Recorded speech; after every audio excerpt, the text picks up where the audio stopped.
Ada.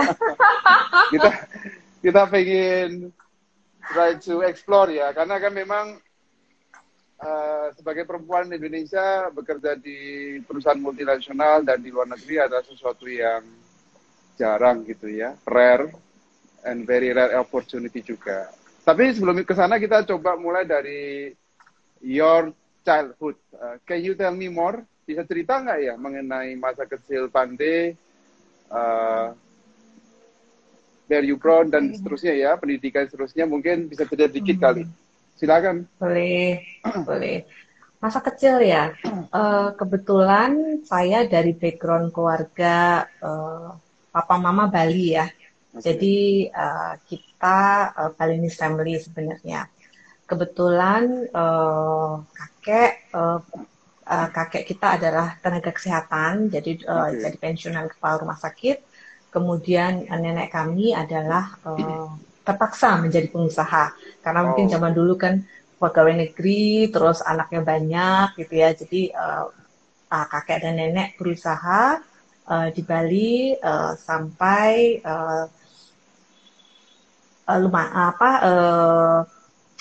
lumayan lah mereka punya perusahaan garment yang cukup besar. Nah, bisa garment. kemudian ayah saya sebagai anak pertama diminta untuk meneruskan perusahaan, tapi seperti biasa ayah saya memilih untuk merantau. Jadi kita dari kecil udah merantau Mas Givi. Oh, oke. Jadi Merantau ya, ke jadi kita nggak mana pernah. itu?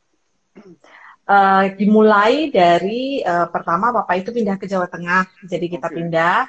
Kemudian sebelum itu papa sempat menyelesaikan pendidikannya di luar, jadi kita anak-anak waktu itu kita masih kecil-kecil sekali, jadi papa sempat ke Belanda. Oke. Kemudian tugas papa pertama itu kita pindah ke setelah dari Denpasar kita pindah ke Kota Magelang, kemudian pindah lagi.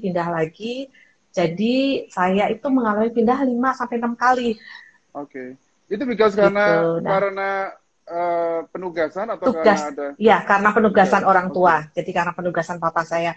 Dan kemudian di masa kecil saya juga belajar karena kita biasanya tinggal di kompleks gitu ya. Jadi kita sangat-sangat belajar berempati karena kebetulan papa juga sangat mengajarkan pada kita bagaimana cara berempati karena kebetulan tim papa itu banyak.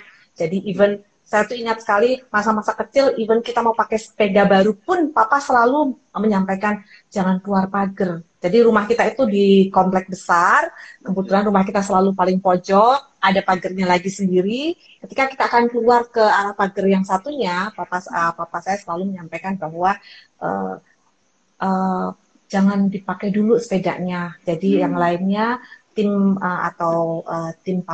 ayah saya, papa saya kan kebetulan ini belum hari raya atau belum Oke. kenaikan. Kamu simpan dulu sepedanya. Oke. Demikian.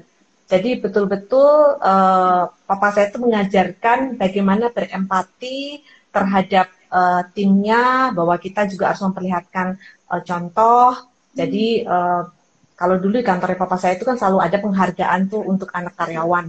Nah, Oke. untuk anak karyawan itu mendapatkan penghargaan berupa beasiswa berupa uang, tetapi Oke. untuk level manajemen itu hanya penghargaan.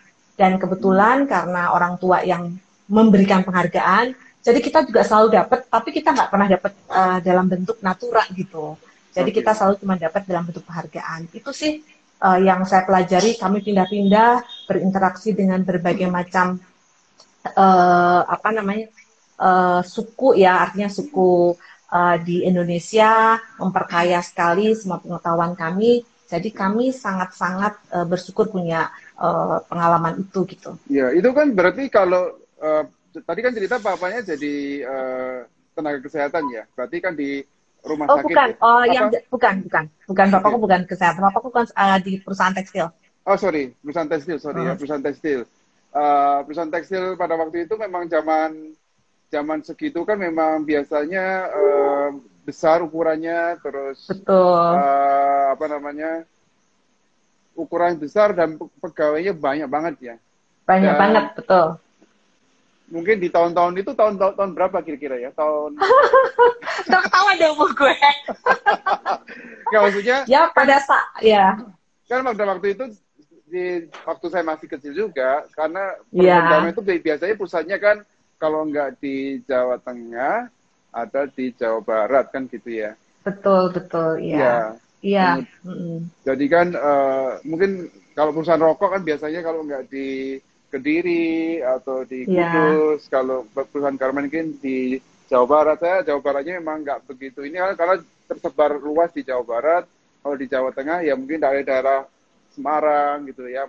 Mungkin Magelang, Magelang memang lebih terkenal dengan budaya kali ya, lebih dengan tourism mungkin. Nah, saya nggak tahu kan ada betul, Borobudur segala macam. betul. Kalau dengan Iya. perusahaan garment saya agak, yang saya tahu kalau di Jawa Tengah itu yang gede itu adalah perusahaan kayak Sido Muncul atau perusahaan-perusahaan jamu gitu kan, yang memang pegawai juga banyak. Nah, berapa lama itu sempat di Jawa Tengah ya? Jadi Jawa Tengah itu total saya kalau nggak salah sekitar 7 tahun. Karena Jawa Tengah juga kotanya berpindah-pindah ya. Itu Oke, sekitar 8 tahun. Jadi oke. aku bisa bahasa Jawa masih Wow, sih. hebat sekali, luar biasa. Berarti emang sebenarnya orang Bali yang bisa bahasa Jawa karena bahasa Bali juga banyak bahasa Jawanya kan sebenarnya. Ya, hampir sama, hampir sama. Tapi ini Sedikit ada yang sama. kemudian kalau dari sisi sekolah, pandai gimana? Apakah sejak kecil sekolah di negeri, swasta, atau internasional maybe? Sekolah kebetulan sekolah di negeri negeri terus ya. Jadi zaman itu Oke, kan memang sekolah negeri ya. oke, Bahkan sampai terakhir kita sempat sekelas ya setelahnya negeri juga kan ya. oke. Artinya sejak kecil sampai di S1-nya di universitas mana, Mandi? Di Bali kah atau di Ah, Jakarta? ya, jadi ceritanya dulu kalau karena orang Bali kan papa tuh takut gitu ya. Saya sama sekali tuh waktu itu nggak bisa bahasa Bali loh dari zaman Oke, itu udah mau tamat SMA gitu. Nah, kemudian papa menyarankan, zaman dulu kita UMPTN kan masih orang tua ya yang milihin ya. iya, iya, iya. Oke, Jadi nggak kayak anak-anak sekarang. Jadi anak-anak sekarang itu sungguh sangat luar biasa ya, memiliki kebebasan yang lebih, bisa memilih, tidak seperti kita pada saat itu. Pada saat itu saya ingat sekali papa saya itu memilihkan bahwa saya harus sekolah S1-nya di Udayana mau nggak mau karena saya oke, memang sama sekali nggak bisa bahasa Bali gitu ya, bahasa Bali bisa dikit-dikit, kemudian tentang budaya Bali juga saya masih harus banyak belajar gitu. Makanya papa berharap bahwa udah S1-nya di Denpasar aja. Makanya saya oke. S1-nya selesainya di Udayana. Udayana ya. Ngambil Mm-mm. apa? Pada waktu itu ngambil apa ya? Ekonomi manajemen keuangan, Oke, wow. finance. Luar biasa. Kan kita ketemu di S2 kan, apa nama sekolah S2 itu kan, yang saya tahu Pandey kan ngambilnya ke either marketing or operation. Which one are you? Was that? Marketing. Marketing ya. So, Ya. yeah, I saw you as a marketing girl kan that time and Ya. pada waktu itu kan Pandey juga aku lihat memang jago di marketing dan sales karena memang eh, sudah join juga pada waktu dengan perusahaan Indosat.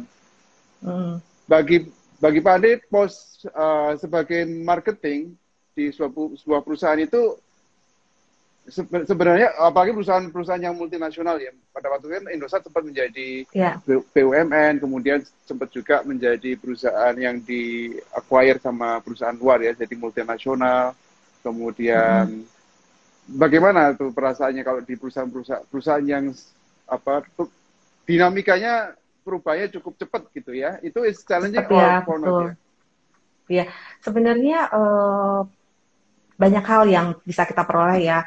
Terkadang pada zaman saya mungkin berapa tahun yang lalu orang tidak sangat sangat tidak tertarik untuk menjadi marketing atau sales gitu ya. Karena mikirnya bahwa aduh, sales itu selalu pasti mereka bertanya. Bahkan sampai sekarang pun ya, ketika saya pernah juga bertugas di sales operation, jadi saya melakukan recruiting untuk sales dan supportnya, termasuk sales engineer, kemudian support admin dan finance-nya juga yang mensupport tim sales. Nah, Hmm. mereka selalu ketika interview, mereka selalu bertanya, ada target nggak? Jadi kalau nggak nyampe target gimana gitu ya? Itu hal pertama yang wajar. Saya juga pada saat itu juga selalu merasa bahwa di sales itu kita selalu dikejar-kejar target gitu. Kita sebenarnya melihat teman sebelah gitu ya, rumput tetangga selalu lebih lebih hijau gitu ya. Jadi wah dia santai-santai banget ya, kerja cuma di meja, ngelihat ini jam 5 pulang. Sementara kita sales kan, belum lagi ngikutin tender, belum harus ada customer intimacy, ya. Apalagi bisnisnya adalah B2B, yang mana B2B itu tidak bisa dalam sekali menyetingkan jari akan terjadi sales, tapi memerlukan proses opportunity management yang dikawal dari lead hingga close deal.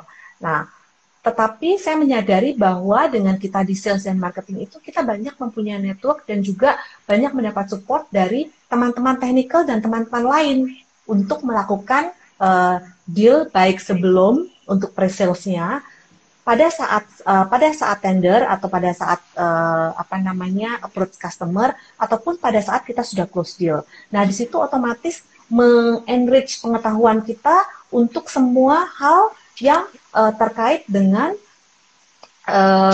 technical gitu, technical, finance. Jadi otomatis kalau kita di marketing kita dapat semua gitu, kita dapat semua ilmu. Jadi nggak cuma marketing saja. Itu sih yang saya alami ya. Jadi saya merasa bahwa dengan ada di sales dan marketing, saya merasa bahwa saya diberi kesempatan untuk selalu belajar di semua lini yang mensupport proses sales saya itu gitu. Iya. Ya, talking about your career ya, I think kalau following your karirnya Pandey kan termasuk yang cukup cepat ya. Saya ngelihat Pandey itu sepertinya bisa balance gitu kan. I always selalu lihat Pandey bisa, this weekend I can go surfing in Bali, and then on the weekdays you in Jakarta, and then you working again gitu kan. Menurut Pandey, what is the meaning of working balance and life ya? Karena sebenarnya kan kita orang Indonesia ini begitu struggling dengan apalagi kalau di perusahaan besar tentunya struggling banget untuk mendapatkan working life and balance. Life and balance ya istilahnya, work life and balance ya. Work life and balance. What do you think? Honestly ya, orang kan hanya ngelihat dari luar ya. Jadi saya sering banget tuh dengar kata-kata work life and balance gitu ya. Dan saya sendiri juga kadang-kadang menerka-nerka, apa sih maksudnya work life and balance itu ya? Apakah orang lain itu bisa melakukan itu gitu ya? Sementara kita kadang-kadang, apalagi kita di marketing, kita kan selalu dikejar sama target gitu ya.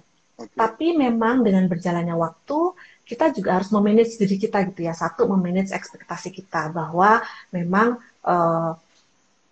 kita harus menyisihkan waktu untuk bekerja, keluarga, dan juga hal-hal lain, misalnya hobi gitu.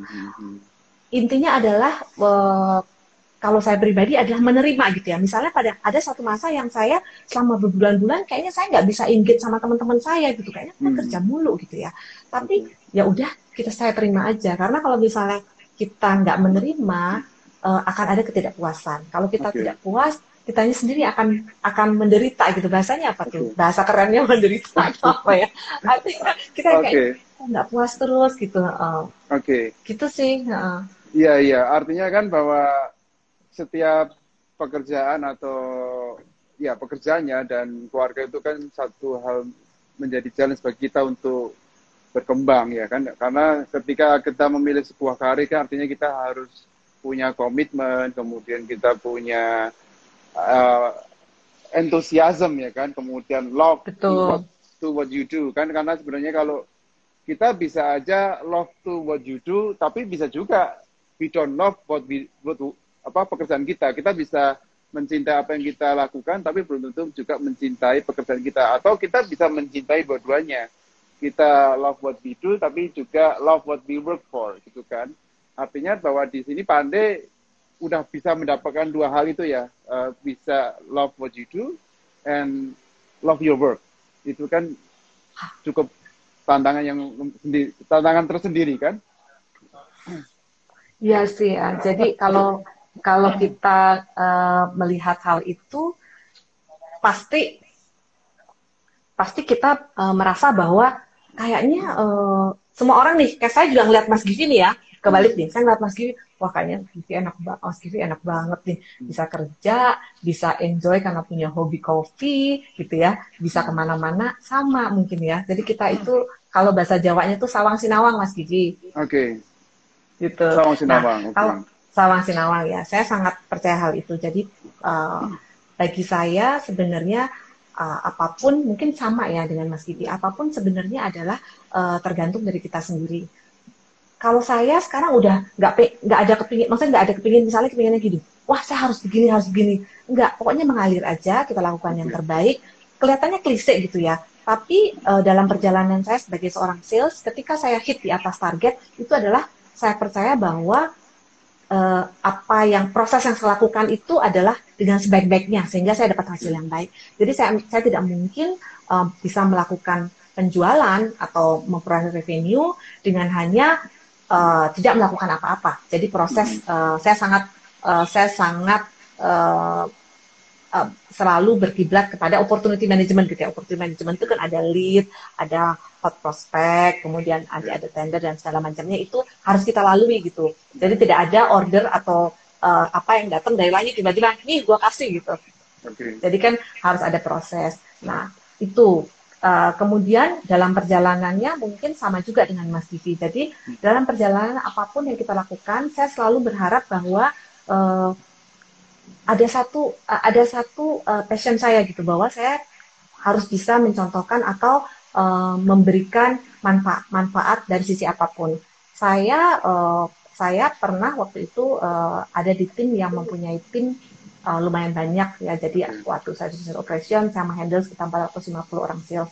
Saya mencoba untuk melakukan approaching secara personal gitu ya. Jadi saya ingin bahwa tim saya memperoleh manfaat tidak hanya dari sisi profesional, tapi juga dari sisi personal.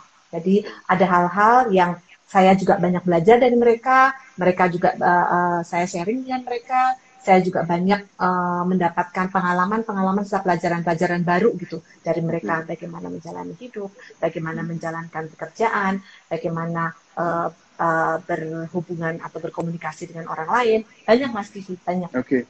Jadi karena Pandey udah memimpin banyak orang ya, banyak orang sales, kemudian supporting juga, sehingga perusahaan mungkin ya based on that, itu perusahaan memilih Pandey menjadi salah satu top manajemen juga ya, yang dipercaya untuk memimpin. Nah ini ceritanya, bisa cerita nggak mengenai posisi sekarang?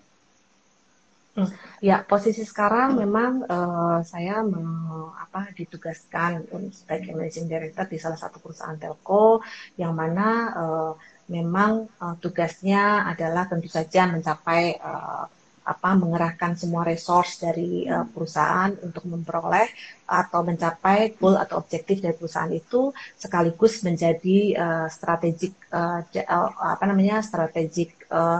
organization ya untuk di human resources-nya, dan juga untuk memastikan sustainability daripada perusahaan dan arah ke depannya.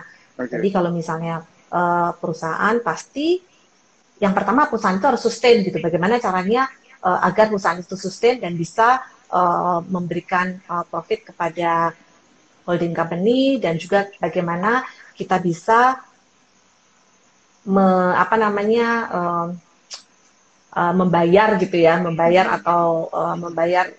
semua OPEX kita gitu. Itu sih yang utama ya. Kalau dulu mungkin ketika masih harus cuman handle business unit atau handle divisi, yang kita pikirin hanya bagaimana kita mencapai hasil terbaik, udah gitu kita nunggu aja tanpa harus memikirkan kelangsungan perusahaan gitu ya, bisa bayar karyawan nggak, bisa bayar OPEX nggak, ada CAPEX yang harus dikeluarkan nggak gitu. Nah, kalau sekarang harus mikirin semua gitu, bedanya itu sih. Menurut Pandey, Indosat itu pada posisi yang sekarang ini ya, kan sekarang teknologi berubah sangat cepat ya. Teknologi sekarang sudah ke 5G, ya kan? Di negara-negara kayak China atau even US, mereka sudah mulai migrasi semua teknologi ke 5G, karena kan sekarang apalagi dengan digitalization kan, dengan kondisi pandemi sekarang itu semua orang akan rely on teknologi ya, digital content, kemudian even faster ya, internet connection, karena konten-kontennya udah video, kemudian live ya, real time. Dan kita rely on teknologi itu semakin besar ya, apalagi dengan kondisi yang sekarang kita harus bekerja dari rumah, kita remote working, semua mengakses resource dari luar ya, even ke cloud, even juga ke perusahaan juga. Jadi exposure-nya ke digitalization sangat tinggi. Nah, sebenarnya kalau Indonesia sendiri dari sisi teknologi itu siap nggak sih? Kalau dari pandangannya Pandey? Kalau dari sisi teknologi, kalau mau jujur, orang Indonesia itu pintar-pintar Mas Givi sebenarnya. Okay. Sangat-sangat pintar-pintar. Dari sisi teknologi, kalau kita ngomongin dari sisi infrastruktur, apa yang kita punya saat ini itu sudah mencukupi dan juga banyak juga pembangunan-pembangunan infrastruktur yang sedang berjalan. Kalau kita ngelihat, kita juga punya satu perusahaan yang ditunjuk oleh kementerian gitu ya, atau pemerintah untuk melakukan pembangunan infrastruktur sampai pelosok-pelosok, dan saya rasa sekarang sampai di pelosok pun kalau kita ngomongin internet semua juga sudah menikmati yang namanya internet gitu. Okay. Karena internet ini adalah base dalam melakukan digitalisasi untuk semua hal. Nah, kalau kemudian Indonesia juga memiliki pasar yang sangat luar biasa. Semua OTT provider atau sekelas seperti kalau OTT Western itu ada Google, Facebook, mereka sangat dying ingin masuk atau berkembang di Indonesia. Okay. Ya. Kemudian juga ada OTT sekarang yang lagi booming kan, OTT China ya, seperti Alibaba, ada Tencent, kemudian ada ByteDance, ya TikTok dan segala macam. Kemudian banyak ya, Alibaba tadi udah ya. Nah, itu semua ketika mereka saat ini mereka memasuki pasar Indonesia, mereka sangat-sangat puas karena selain mereka juga mengeluarkan capex yang tidak sedikit, ternyata revenue mereka juga sangat-sangat luar biasa. Jadi kebetulan mereka adalah ya. Jadi ternyata apalagi di masa pandemi ini kita memikirkan bahwa kita pikir nggak ada orang yang belanja nih gitu ya, ternyata enggak Mas Kiki, itu hanya baru satu hal digitalization dalam hal shopping ya, kemudian ada gamers juga, ada entertainment juga, bisa game dan segala macam. Wah itu luar biasa trafficnya Mas Kiki. Ya, trafficnya sangat-sangat luar biasa. Oke, kalau menurut mungkin dari sisi Pandey ya, sebenarnya arah digitalization di Indonesia itu ya kita nggak bicara terlalu panjang ya, 2021 itu akan kemana? Apakah mereka dengan terutama dari sisi bisnis ya, apakah pemain-pemain ini akan fokus memprovide konten atau sebenarnya lebih ke konten itu dalam artian ke customer ya, kan tadi kan sempat ada sebut soal game, kemudian online shopping, kemudian apalagi ya sosial media gitu kan, apakah lebih ke B2B ya? Kalau B2B kan ini sesuatu yang berbeda lagi ya, tapi trennya seperti apa sih 2021 dan beyond gitu? Wah, kalau melihat kalau menjawab itu memang jadi kita ngomongin strategi ya. Strategi itu kan ada strategi jangka panjang dan jangka pendek, dan kemudian strategi itu harus diuji kan. Harus diuji dulu gitu ya. Tapi kalau melihat dari yang sekarang, memang semua hal dari B2B maupun B2C mengarahnya adalah ke digital gitu ya. Jadi yang kasat mata aja yang kita lihat sekarang sudah ada pembayaran digital dari e-money, macam-macam tuh e-money-nya kan ya. Kemudian banyak berkembang perusahaan fintech, itu hanya dari sisi payment.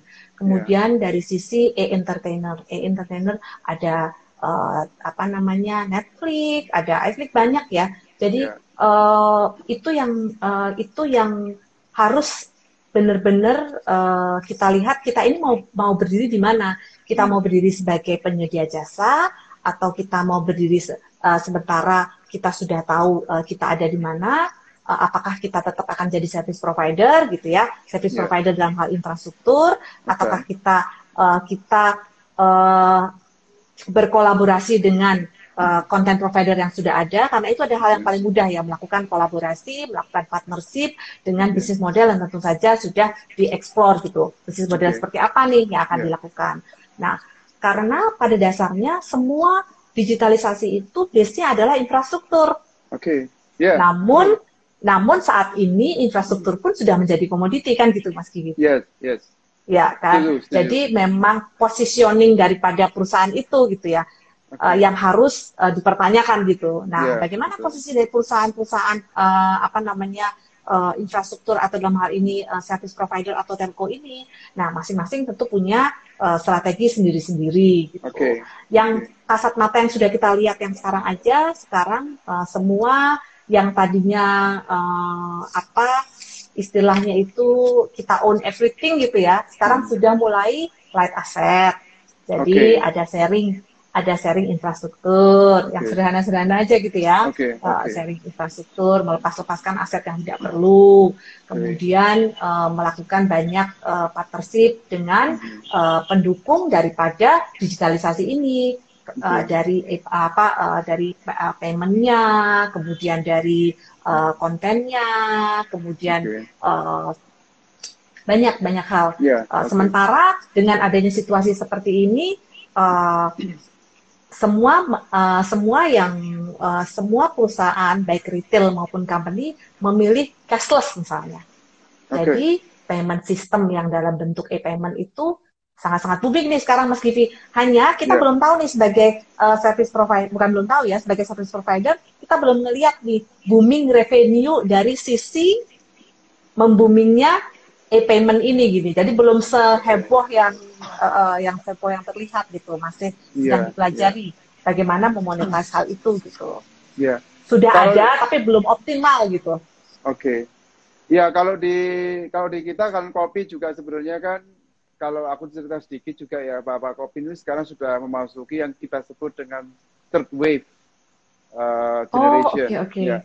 Jadi kalau dulu orang itu zamannya kita masih SMA itu, kopi kan baru komersialisasi ya, dia mungkin dibawa sama Starbucks gitu ya, menjadi sebuah brand. Jadi minum kopi itu bukan hanya local culture, tapi udah menjadi komersil, menjadi brand gitu kan. Kemudian juga nah, kopi ini sendiri kan sekarang apalagi orang Indonesia minum kopi udah lebih ke produk lokal ya, karena Indonesia termasuk salah satu yang top 4 untuk kopi producer. Dan kualitas kopi kita juga nggak kalah, bahkan dari tahun ke tahun itu nambah terus. Nama-nama ya, kita kan punya produk single origin, misalnya ada kopi Gayo, kopi Sidikalang, ada kopi Kintamani kalau dari Bali gitu kan, kopi Temanggung segala macam, bahkan sampai Papua kita punya segala macam kopi. Yang kita manfaatkan dari teknologi itu adalah kita pengen tracing sebenarnya kan. Kadang-kadang kalau misalnya dulu saya pernah coba ke Starbucks, ketika dia jual kopi, misalnya kopi Sumatera gitu kan, saya tanya Sumateranya di mana, mereka nggak bisa jawab, ya kan.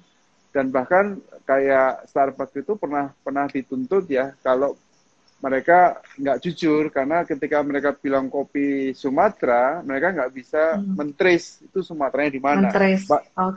Padahal kan Sumatera tuh banyak ya, ada mulai dari Aceh, Sumatera Utara, Lampung, dan seterusnya. Di mana masing-masing udah punya ciri khas, dan masing-masing mempunyai kekuatan masing-masing. Nah, mungkin sekarang ada teknologi yang kita sebut dengan blockchain ya. Dulu kan kita sebut supply chain, sekarang ada blockchain gitu kan, bahwa kita itu bisa melakukan tracing. Kalau kopi ya, kita bisa tracing mulai sampai dengan sumbernya di mana nih. Apakah itu kalau gayunya di mana? Takengon kah, di Bener Meriah atau di mana? Kalau gitu kita udah ngomongin IoT berarti ya? Iya, IoT ya. Jadi itu dari sisi prosesnya. Kalau dari sisi penjualannya sendiri gimana Mas Kiki? Dengan sekarang pasti juga banyak yang melakukan proses penjualan secara digital juga kan ya. Jadi Iya, iya. kalau sekarang kira-kira dengan masa-masa seperti ini, apa nih Mas Givi trik-triknya dalam trik-trik dalam melakukan promosi atau Ya, meningkatkan penjualan ya, di Kopi Lestari ini? ya memang challenge itu selalu ada karena seperti Lestari itu kan namanya sebenarnya baru, tapi yang kita yang kan di pandemi ini adalah orang lebih concern dengan eh, kesehatan, kemudian Hmm, juga kembali ke natural, ya kan? Semua pengennya produk itu adalah natural, enggak lagi industri. Karena kopi sendiri juga sekarang trennya juga back to nature ya. Jadi semua pengennya organik. Kemudian orang itu pengen kalaupun makanan atau minuman itu adalah benar-benar seperti masakan di rumah ya, enggak enggak produk-produk yang fast food ataupun yang hmm, instan ataupun yang even kita memilih kopi juga kopinya yang kita bisa trace, tadi saya cerita bisa trace balik ke keren. petaninya, kemudian bahwa kita mastiin bahwa petani itu memang produce yang nature ya, natural kayak organik Wow. gitu kan. Dan kalau di Eropa itu sebenarnya mendapat apresiasi yang besar ya, karena setiap kilogram dari kopi yang diproduksi oleh petani itu mereka dihargai 1 euro gitu kan, supaya Wow. petani itu semangat. Ya, yang jadi masalah di Oke. pandemi ini adalah banyak outlet-outlet kafe yang dibatasin kan, nggak boleh buka. Oke. Terus kemudian Oh, juga kalaupun buka dibatasin jamnya juga. Even di Indonesia juga seperti itu. Jadi challenge-nya di Eropa ataupun di luar negeri, apalagi kalau kopi yang kita pakai, kopi-kopi yang berasal dari Aceh misalnya, dari Gayo, itu mm-mm. pasar terbesarnya adalah ke Eropa. Mungkin Oke. dulu mungkin dulu zaman Belanda sudah orang Belanda sudah familiar bahwa produk-produk yang berkualitas tinggi itu akan diekspor ke Eropa gitu kan, sedangkan produk-produk yang Hmm, rendah ya dikonsumsi oleh lokal ya, kopi-kopi yang oke. berkualitas rendah nanti bahkan jadi industri kopi, kopi-kopi instan gitu kan. Nah, challenge-nya adalah outlet itu banyak yang tutup sehingga kopi, sedangkan produksi kopi itu, kopi kan ada umurnya juga ya. Kopi ada umurnya, Ya. apalagi kalau organik itu setelah di roasting, dia umurnya nggak panjang ya, 2 minggu sampai 1 bulan itu kita sebut masih fresh. Lebih dari 1 bulan biasanya sudah nggak fresh ya. Oh, kalau Dan di Kopi Lestari itu yang apa namanya? Kan kalau roasted tuh ada yang suka yang sangat roastednya itu apa ya, yang coklat yang banget gitu ya, terus ya yang setengah gitu. Nah itu betul. yang main ininya apa tuh? Apa primadonanya tuh apa ya? Kita ingin menonjolkan rasa fruitynya ya, karena kan kalau di Oh, kopi itu biasanya mereka tumbuh itu selalu ada shade ya. Jadi mereka itu membutuhkan pohon-pohon, misalnya pohon-pohon buah-buahan ya, pohon buah-buahan yang ditanam, yang dia bisa melindungi si kopi ini, sehingga cita rasa si pohon buah-buahan ini bisa masuk ke kopi. Nah, ya ya, kayak kopi supaya Kintamani gitu ya, rasanya ada rasa jeruknya ya kalau nggak salah ya Mas Givi ya. betul, Hmm. betul, betul. Jadi kalau misalnya itu ada pohon jeruk atau ada pohon apel Mm-mm. atau ada pohon durian dan seterusnya. Karena ketika kita ketika kita ingin mengeluarkan rasa frutinya itu ya yang paling cocok adalah medium roast, medium dark roast sehingga Oke. rasa frutinya itu bisa keluar. Tapi kalau kita udah sedang ya tinggal pahitnya aja sih gitu. Iya. Nah, Jadi kita ini kalau ibu-ibu hmm, kalau kerja kalau misalnya butuh apa namanya? Butuh agak melek sedikit. Nah, ini kopi nih Mas Kiki ya, dan temennya. kopi juga sebenarnya bisa bisa bisa membantu kita juga untuk mendiagnosa ya. Kalau misalnya kan setiap Hmm. hari, misalnya pagi-pagi saya ngopi, saya pengen mastiin kalau setiap hari saya bangun pagi itu saya sehat. Sehat itu artinya indera penciuman saya dan indera perasa saya itu masih normal. Karena kalau di masa pandemi ini yang hilang itu adalah indera penciuman dan perasa, gitu Ah, kan. bener banget tuh. Nah, Jadi kalau punya kita punya ini ya, kalau kita punya bisa apa bau, namanya kalau kita bisa mencium bau fungsi. aroma kopi itu insya Allah bahwa kita sehat. Karena kita masih Yes, bisa yes, mencium, setuju, masih setuju. bisa masih bisa mencium bau aroma kopi contohnya. Wah, luar biasa. Bau aroma kopi Ya. itu benar-benar tuh iklan itu juga saya sangat amazed ya kalau iklan kopi Hmm. itu. Itu memang kalau aroma kopi itu benar-benar mengencourage kita untuk memotivasi kita gitu ya untuk Iya. melakukan sesuatu di pagi hari itu dengan luar biasa gitu ya Mas Iya. Diki ya. Terutama kan kalau di pagi itu kalau kita bekerja setiap hari itu kita butuh mood ya. Nah, dari kopi dengan Hmm, kan kafein semua kalau kita konsumsi selalu kopi itu minimum kita konsumsi 2 kali sehari pagi dan sore. Dan itu adalah recommended ya karena kafein di dalam kopi itu sebenarnya membuat mood kita menjadi naik gitu kan sehingga kita lebih semangat, kita lebih wake up gitu kan, terus ya, kita ya, bisa ya. normal gitu kan. Kemudian juga dia ada antioksidan yang memastikan kita juga lebih sehat, lebih anti virus gitu, karena kalau dalam masa pandemi selama kita stamina bagus, ya kita sehat gitu kan, walaupun dalam kondisi pandemi seperti ini. Itu juga penting Varian sih. andalannya apa nih Mas Divi? Varian yang paling andalan nih karena kita biasanya nyobain semua mau dicobain gitu ya. Iya, Ada ya, varian andalan nggak atau ya kita varian yang ada jadi ada red honey ya. Red honey itu fruitingnya hmm, sangat sangat ini, tapi rasa kopinya juga berasa dengan oke. Jadi nggak terlalu fruity, tapi nggak terlalu kopi aja. Jadi dapat itu oke, rasa fruitynya itu. red honey Sedangkan ya.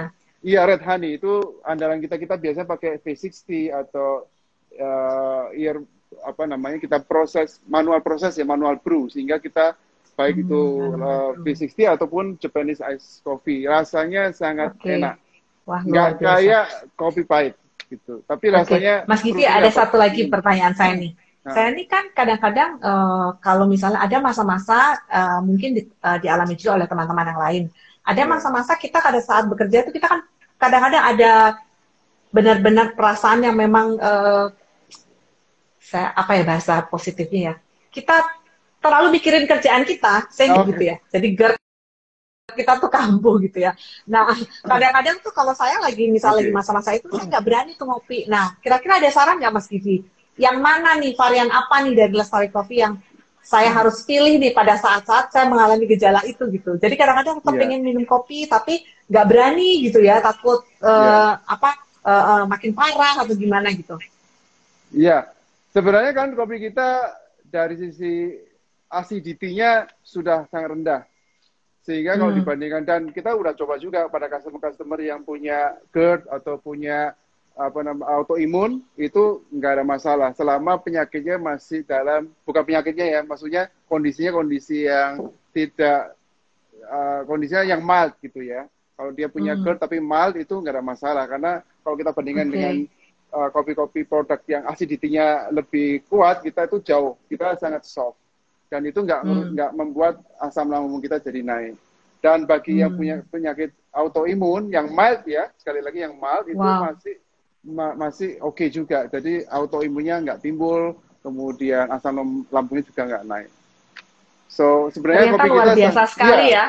Luar iya, biasa sekali loh. Aku iya, dapat sharing ilmu nih iya, terkait dengan tadi yang masalah autoimun juga ya. Ternyata memang tidak ada pantangan sebenarnya untuk kopi ya. Saya betul, sendiri juga betul. kadang-kadang masih ada ada kekhawatiran gitu kalau pas Hmm. lagi apa namanya kumat gitu ya, GERD atau mahnya gitu karena project atau karena apa gitu terlalu Ya, pikirin. Saya nggak berani minum kopi. karena kan suka telat ya. Kadang-kadang kalau makan Heeh. telat ataupun mungkin karena terbiasa kita makan sembarangan, itu menyebabkan asam lambung menjadi naik gitu kan. Dan Hmm.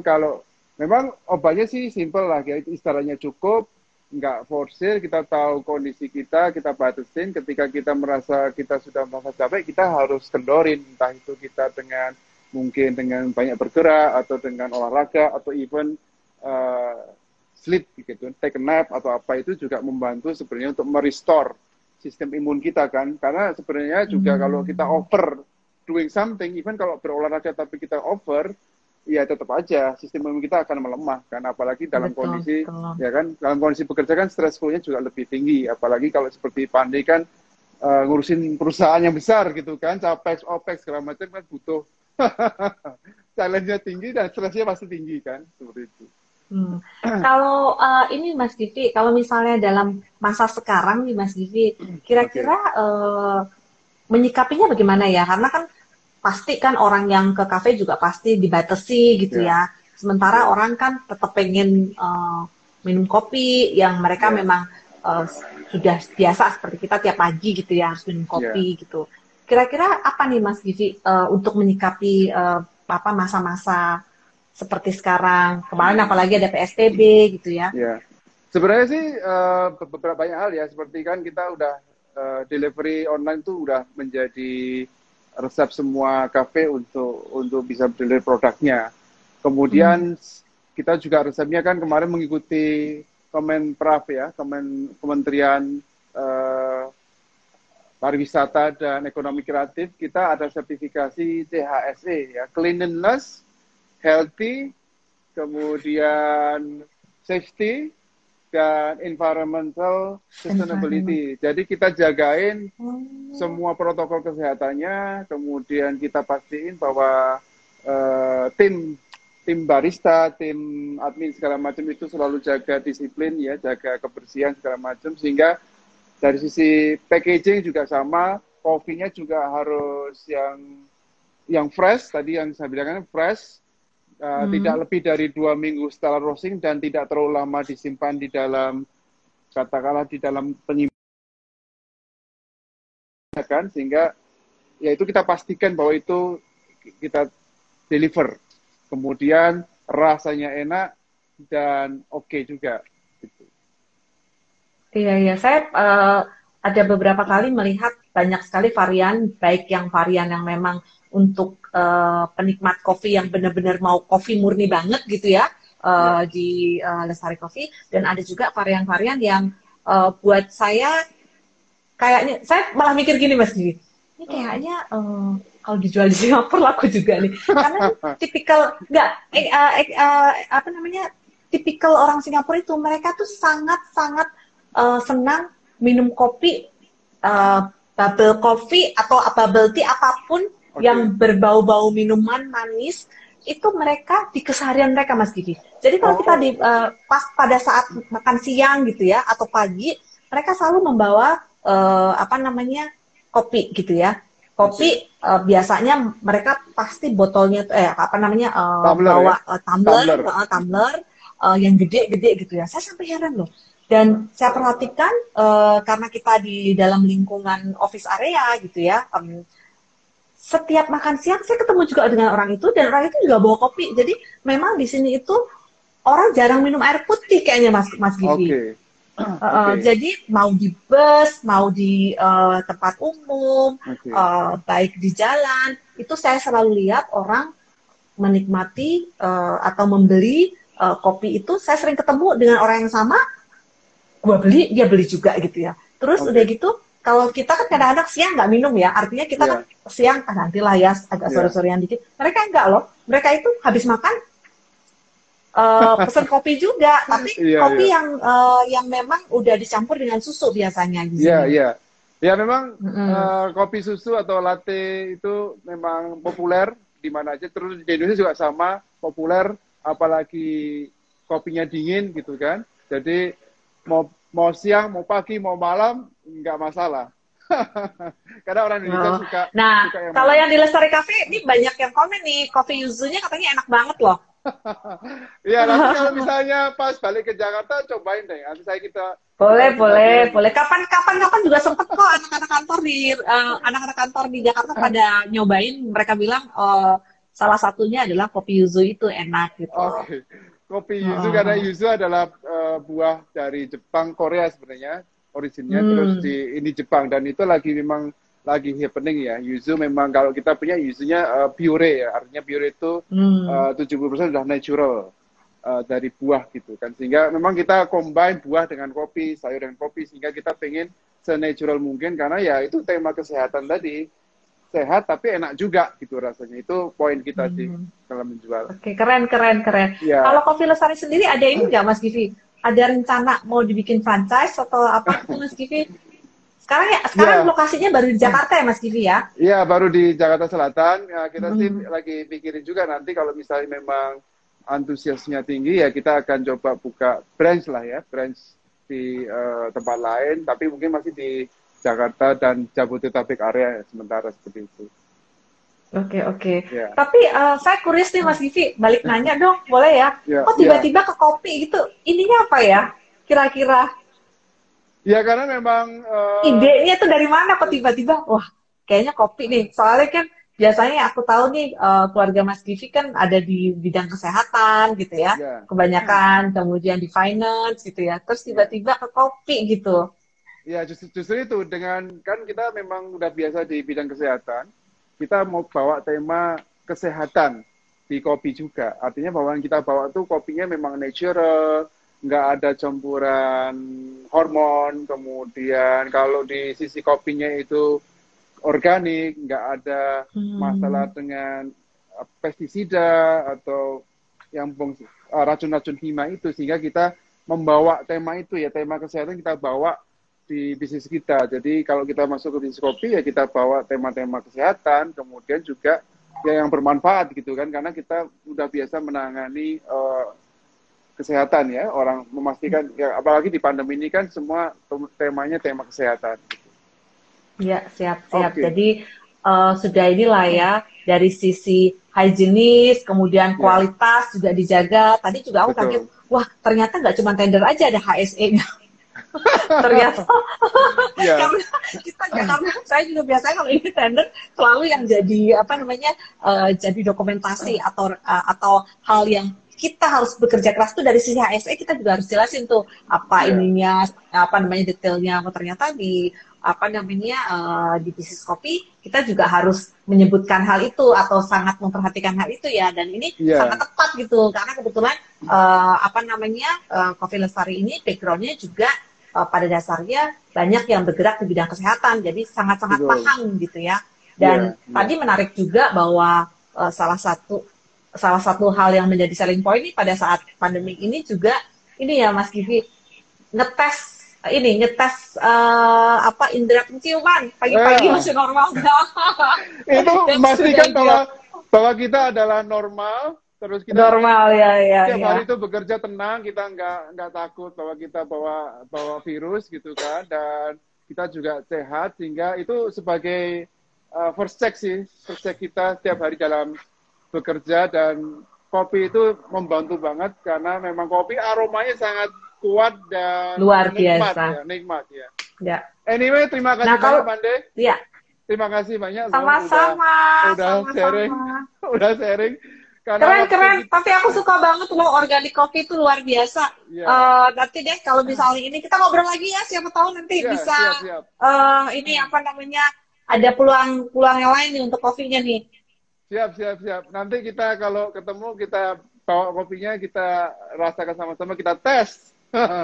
Siap. Terima kasih. Terima kasih Pande udah ngasih waktunya. Mudah-mudahan terima kasih Mas Givi. Obrolan sekarang ini kita bermanfaat buat teman-teman juga ya. Sampai jumpa lagi. Have a nice weekend. Stay safe and healthy. Ya, you too. Thank you. Selamat ya buat Kopi Lestari. Sukses selalu. Selamat juga buat Kak Ari Pande. Ya, makasih. Bye.